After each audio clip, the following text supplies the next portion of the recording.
The law surrounding trade dress is an incredibly effective tool at protecting your brand when it comes to Amazon.com and Amazon's other platforms around the world. The classic example of trade dress is the Coca-Cola bottle.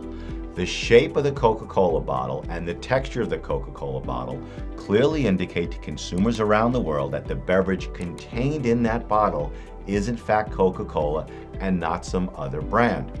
The bottle itself is non-functional in nature, but the design of it clearly indicates that the product is Coca-Cola.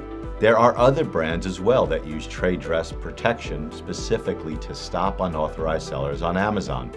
There's a toy company that produces Brain Flakes. It's a children's toy where there are plastic pieces in very specific shapes. The shapes of their plastic is their trade dress. Another great example of trade dress that is effectively used to stop unauthorized sellers, specifically on Amazon, is a teardrop-shaped humidifier. Humidifiers are generally generic in nature. They put moisture into the air to help children with their breathing. The teardrop-shaped humidifier has itself developed trade dress so that nobody else can use that shape of product to sell humidifiers.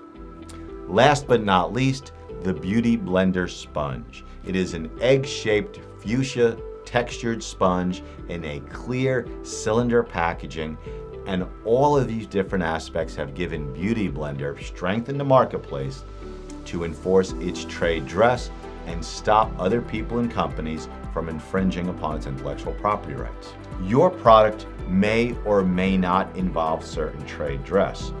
By looking at those products, we can examine to see whether it does qualify for trade dress, and if it does, it is not only a powerful tool to stop unauthorized sales, it also never expires.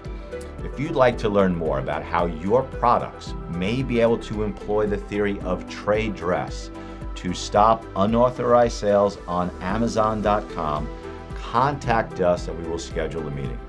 In advance of our meeting, we will review your products, your warranties, your packaging, and identify things that your company can do right now to stop unauthorized sales.